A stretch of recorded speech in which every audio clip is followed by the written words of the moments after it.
దేవాది దేవుడు ఏదేను తోటకు వెళ్ళి ఆదామా నువ్వెక్కడున్నావు అని వెతుకులాడాడు.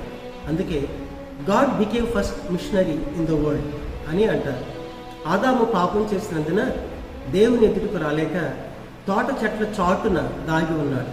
చాటు అన్న మాట ఆత్మీయ పరిభాషలో చీకటిలో, పాపములో అని అర్థం. వెలుగులో దేవునితో ఉండవలసిన ఆదాము చీకటిలో మరణఛాయలో ఉండడం దేవుడు ఎంత మాత్రం సహించలేకపోయాడు. అందుకే దేవునికి హృదయంలో మిషన్ అనేది ప్రారంభమైంది. Mission is in the very heart of God. Mission నుండి సంఘం పుట్టింది, కానీ సంఘం నుండి మిషన్ అనేది పుట్టలేదు. ఆ కారణం చేత సంఘం యొక్క బాధ్యత లేదా దేవుని యొక్క హృదయం ఎదిగిన మనమందరం కూడా నశించిపోతున్న ఆత్మల ఎదుకు వెళ్ళాలి. వారిని వెతికి ప్రభు రక్షణలోనికి, దేవుని రాజ్యం కొరకు